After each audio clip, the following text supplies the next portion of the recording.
الثاني نشوف أيضا تقسيم أكثر أوضح. ليش؟ لأن أنا عندي هاي الخلايا كلها من البيزمنت ممبرين اللي هي الإبيثيليال سيل أونلي، اللي هي هاي الكونكتيف تيشو واحد، إبيثيليال سيل أونلي، منا لهنا أكثر من طبقة، فيحتاج لها تقسيم. هل هي نفس الشيء؟ طبعا لا، اللي هي هاي كلها كلها هي عبارة عن stratified epithelial cell.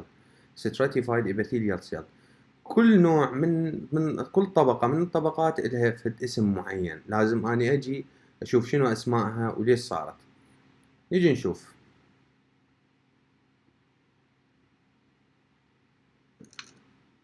The process of maturation may form two different types of stratified epithelium, them being the keratinized and the non-keratinized epithelium. إذن الأورال إبيثيليوم أو أورال ميوكوزا أو أورال ميوكس ممبرين يقسم إلى two type.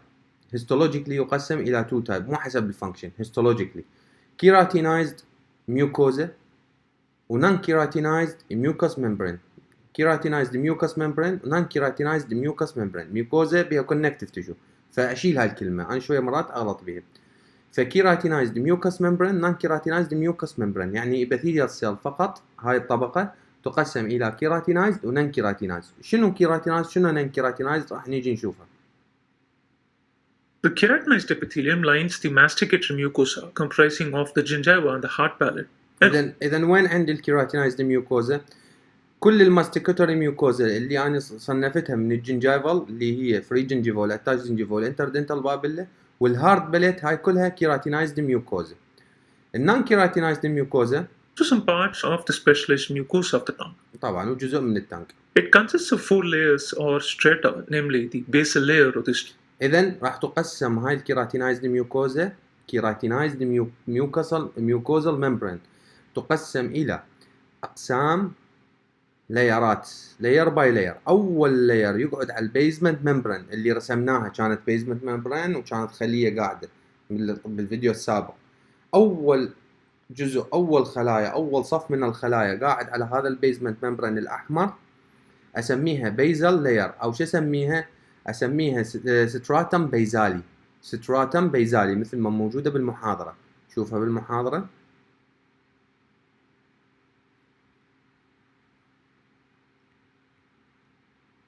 ستراتم بيزالي أو basal layer cuboidal or columnar cell adjacent to the basal lamina. adjacent للبيزل لامينا. شنو البيزل لامينا؟ نفس البيزمنت ممبرين، يعني لازقة على البيزمنت ممبرين. شنو شكلها؟ cuboidal or columnar. زين، نرجع للفيديو مرة أخرى. basal, the Precursor Layer of the stratum spinosum. إذن بعدها شي يجي فوقاها، هذا من جوا بلش من قريب الكونكتيف تيشو لحد ما نطلع ورا الأورال كافيتي. ايش عندنا الجزء الثاني؟ الجزء الثاني سموه بريكل سيل أو ستراتم سباينوزم، وراح نعرف ليش اسمها ستراتم سباينوزم. سباينوزم مثل السباين، يعني من أجي أرسمها هاي الخلية، نجي نسوي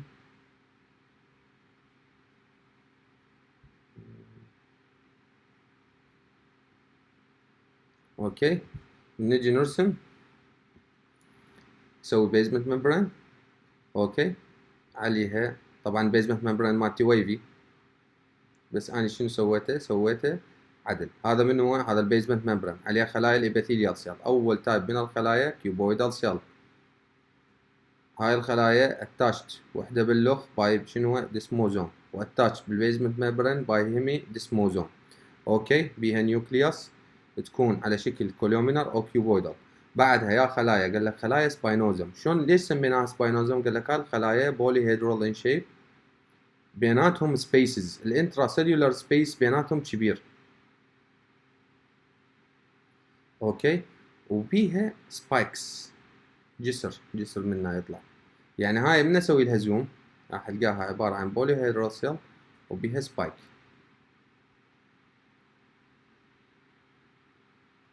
وهاي النيوكليوس مالتها. هذا السبايكس مالتها يساعدها انه تتصل بالخلية اللي بصفها عن طريق الانترا سيلولار بريدجز. هاي ايضا بيها سبايك وتتصل هنا، هاي بيها سبايك وتتصل هنا، هاي بيها سبايك وتتصل.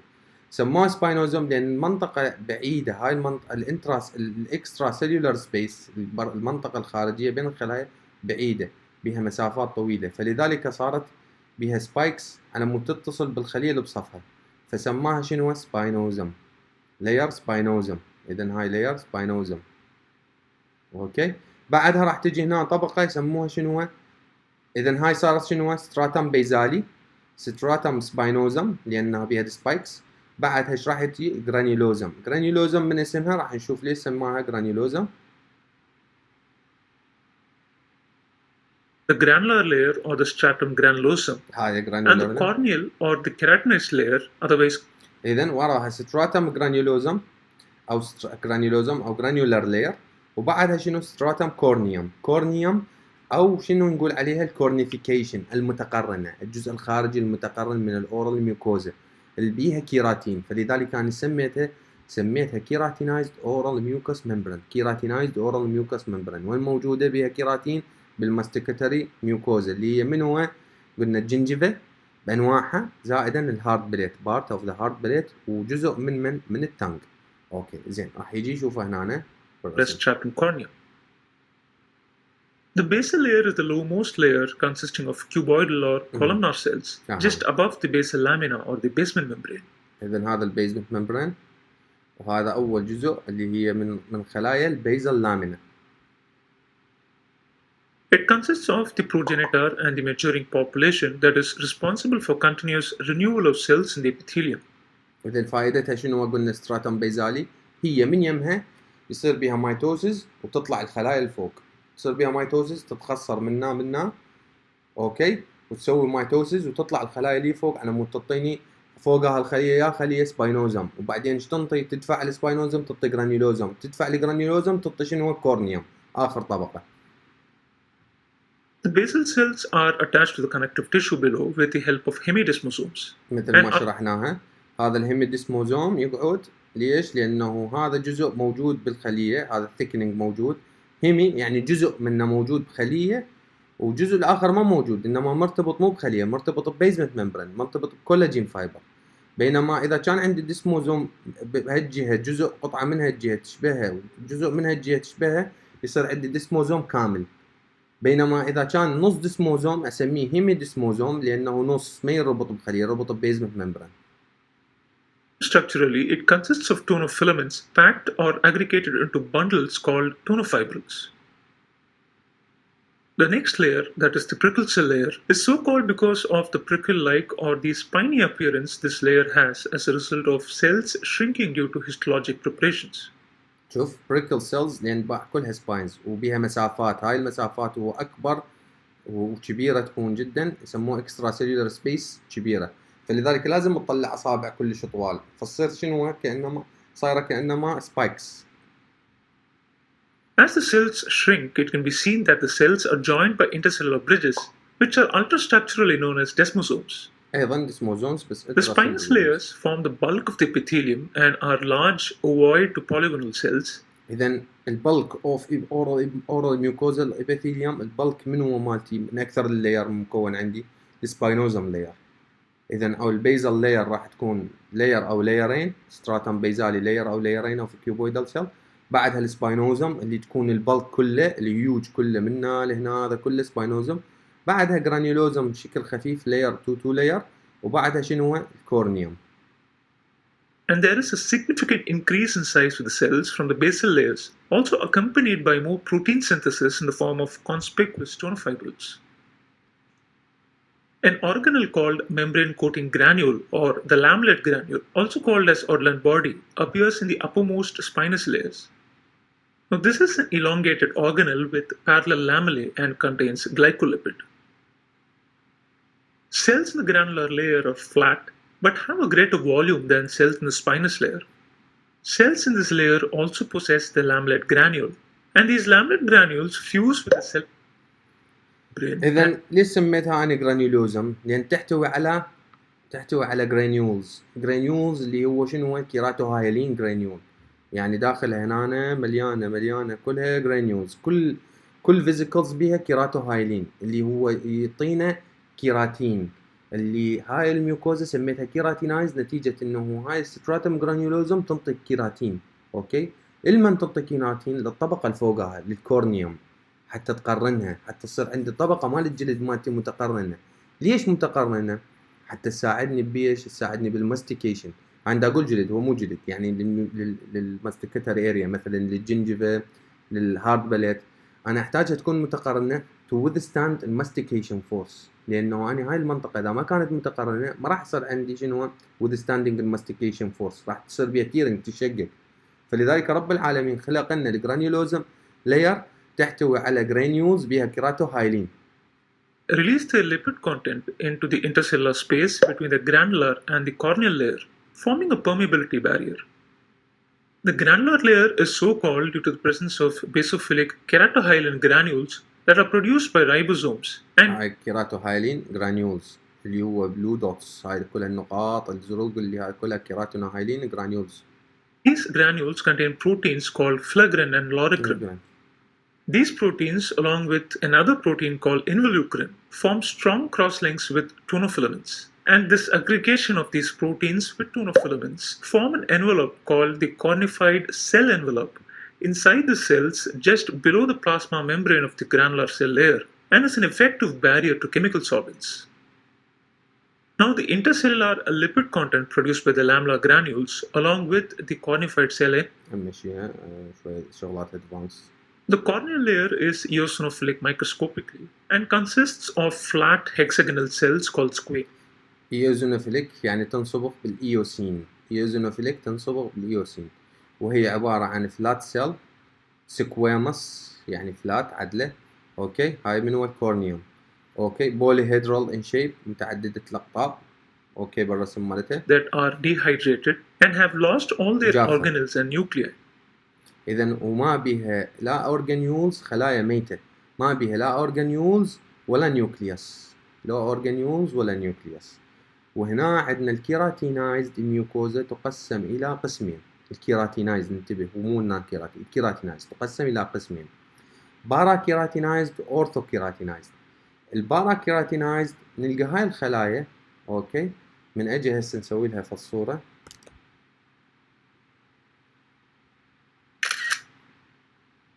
خليها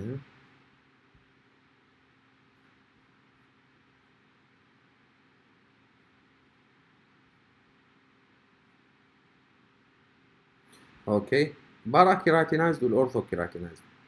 ايش نلقى؟ نلقى هاي الخلية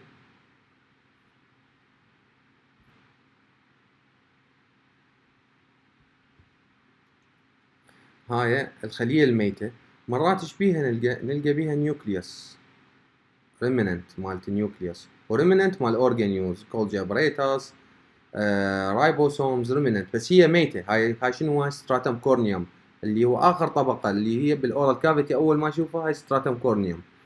هذا الجزء مرات ريتيند نيوكلياي، يعني بي نيوكلياي القى، او بي شنو؟ بي اورجانيولز باقي. هذا الجزء اذا كان بي اورجانيولز يسمى بارا كيراتينايز. اوكي، اذا كان فارغ مثل هاي ما بي بس كيراتين وخليه ميته وجافه يسموه اورثو كيراتينايزد. زين، حتى احفظها تتذكرون اكو سمبل بالرياضيات الفاي، صح لو غلط؟ الفاي يعني خالي، هنا خاليه من النيوكليوس، فالاورثو بس تتذكر حط لها هيك خط، يعني ما بيها لا نيوكليوس ولا اورجانيولز. والبارا معناتها بيها نيوكليوس واورجانيولز، وين هاي؟ بالستراتم كورنيوم، حتى تحفظها. هيجي يشرح يمكن هو. This layer essentially consists of tightly packed tonofilaments cross-linked with disulfide bonds aggregated in a matrix of filaggrin and would hence possess a dense eosinophilic appearance under the microscope. Corneal cells or squames are lost or shed actively, and this process is called desquamation. And once shed, they are replaced by cells from the underlying layer. Now, when the cells in the corneal layers have lost their organelles and nuclei, the stratified epithelium is referred to as an orthokeratinized epithelium.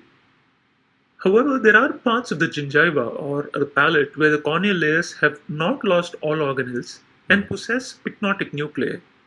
And this pattern of maturation is called panakeratinization.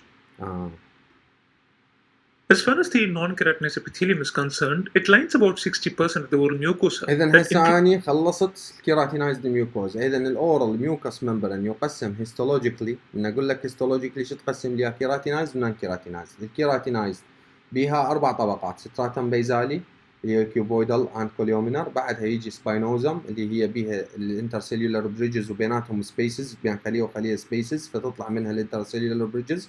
بعدها يجي الجرانيولوزم بيها جرانيولز اللي هو كيراتو هايلين جرانيولز اللي راح تنطق شنو؟ كيراتين فيلامنت للخليه اللي فوقها اللي هو الكورنيوم. خلايا هاي الجرانيولوزم تموت، تصعد بعد ما يصير بها ماتوريشن تموت، وتبقى بنوعين: يا اما تحتفظ جزء من النيوكلياي واورجانيوز فيسموه باراكيراتيناز، او يختفي منها الجرانيولز والنيوكلياي يبقى بس فيلامنت تونون فيلامنت نسميها شنو؟ اورثو كيراتينايز. رمزنا للاورثو بالفاي، فاي يعني خالي حتى لا تنساها للحفظ. اوكي، هذا كلها كانت كيراتينايزد. وين نلقاها؟ بالماستيكوتر ميوكوزا وبارت من السبيشالايزد ميوكوزا. النان كيراتينايزد ميوكوزا تشكل لي 60%. وين نلقاها النان كيراتينايزد ميوكوزا؟ The buccal mucosa, labial mucosa, soft palate, alveolar mucosa, ventral surface of the tongue, as well as the floor of the mouth. إذا من نجي هسه أنا أجي أشوفها بالرسم هنا اللايننج ميوكوزا. إذا شوف إنه رسمه أوضح.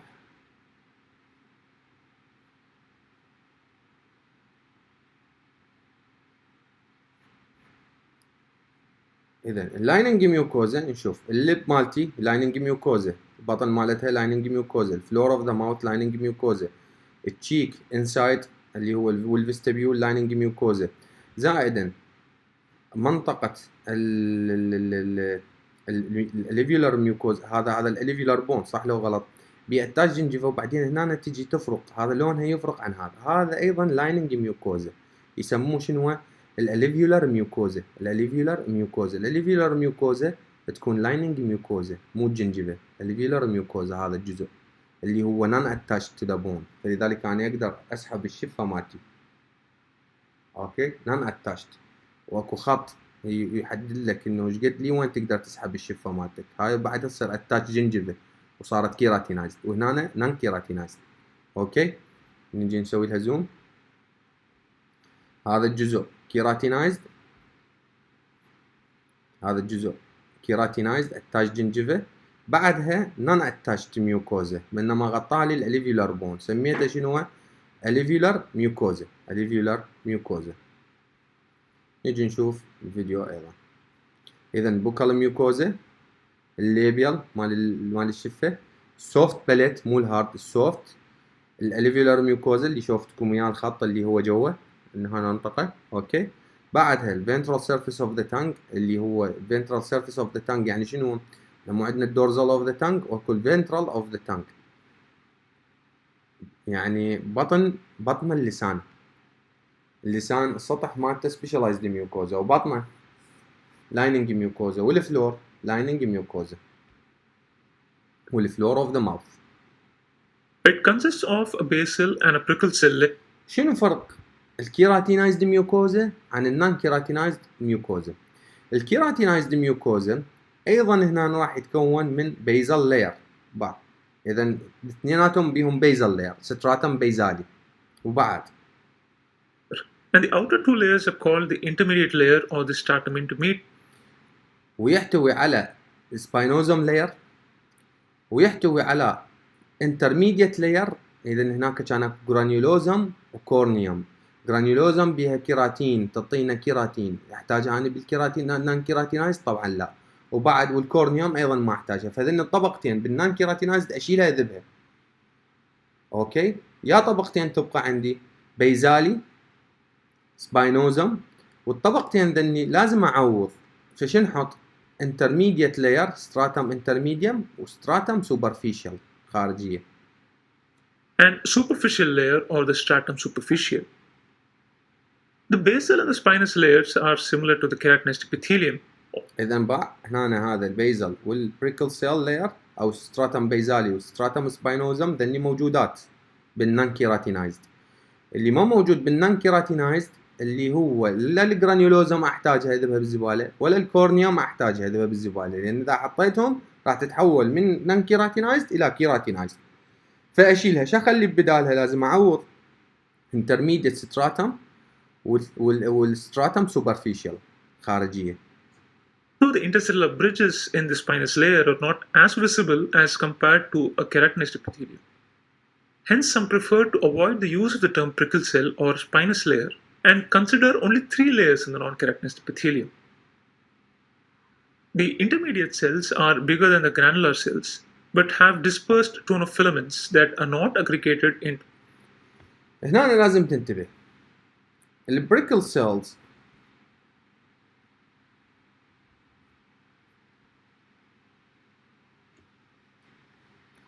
من اجى رسم هنا بالنان كيراتينايز، طبعا مو رسمنا هذا الخط. الخلايا اللي رسمتها هنا هاي ستراتم بيزالي مربوطة ديسموزومز، ومنها هيمي ديسموزوم. اوكي، منها بديسموزومز ومنها بهيمي ديسموزومز فقط. اوكي، بعدها السباينوزم، مو قلنا المفروض اكو سباينوزم ايضا بوليهيدرال ان شيب.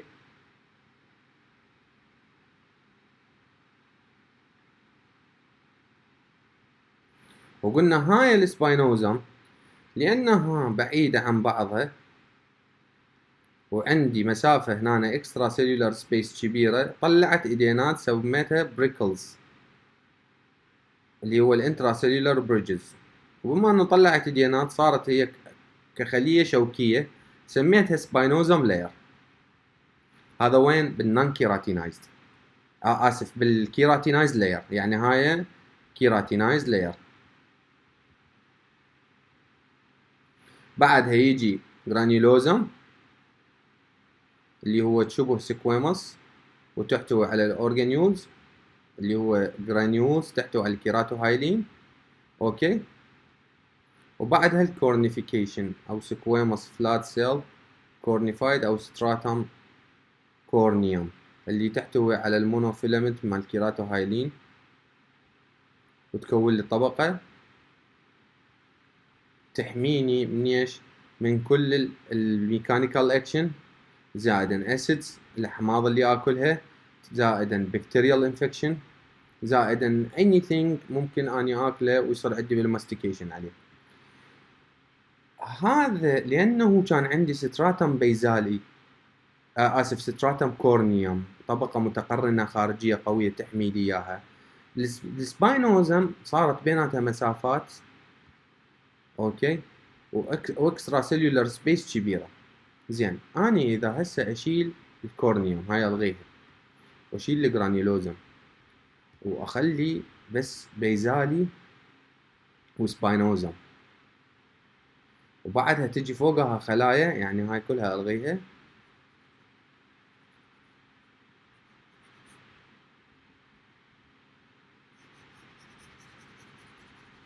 حتى ارسم اني شنو هسه ارسم؟ اريد احولها من كيراتينايزد الى نان كيراتينايزد. اوكي، وجيت هنا بديت ارسم خلايا خليها تتكاثر اكثر.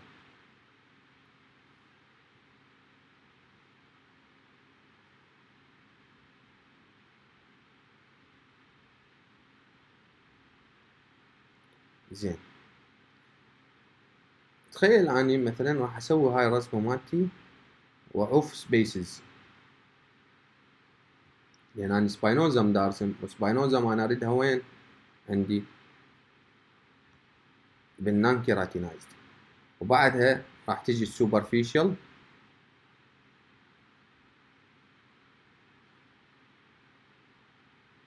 بهالطريقه وهاي خلايا بالنص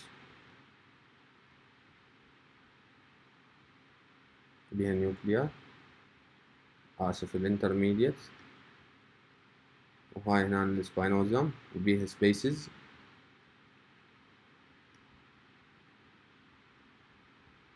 اوكي، المفروض بيها بريكل سيل او بيها الجنكشن هذا مالتها الانترا سيلولار جنكشن، فطاها شكل السباينوزم، وفوقها السوبرفيشال لاير هاي باللايننج ميوكوزا النان كيراتينايزد ميوكوزا. تخيل اني هنا ما عندي كيراتين. اوكي، وين؟ باللايننج ميوكوزا مثلا بالجيك. وجيت أنا شربت أحماض أو وجدت البكتيريا، البكتيريا ما راح تقدر تدخل لأن أنا عندي سبيسز هنا كبيرة. طبعا راح تقدر تدخل، وين راح تدخل؟ تدخل للبيزالي. وين وصلت؟ للبيزالي. زين من وصلت للبيزالي بهاي الحالة أنا سويت بروتكشن؟ لا. فإذا أنا لازم هاي السباينوزم عندي هنا بهالمنطقة تلغي المسافات بين السيل تو سيل، يعني هاي المسافة تقل، فش تصير الخلايا؟ تلزق وحدة بالأخ. مال من؟ مال السباينوزم. اوكي، بما انه لزقت وحده باللخ، الانترا سيلولار بريدجز راح تبين كانما بريكل سيل. ما راح تبين، راح تكون كلش ناعمه ورفيعه. فلذلك قاموا ما يميزون بين الستراتم سباينوزم والانترميديوم والانترميديوم، فسموها كلها شي يسموها؟ قد يسموها كلها ستراتم انترميديوم. ستراتم انترميديوم.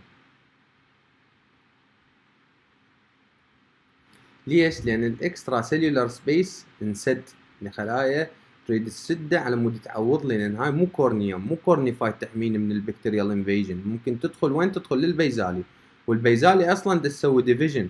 شايف شلون تسوي ديفيجن؟ تتخصر بهالطريقة. أوكي، وبعدين تصير وحدة هيج وحدة هيج. زين أنا بهاي العملية هي دا تتخصر هنا، ودا يصير بيها مايتوزيس، يجي هنا توكسين. ايش راح تعطيك؟ كارسينوجينيك سيل. كارسينوجينيك سيل يصير عندك كانسر، لا سامح الله.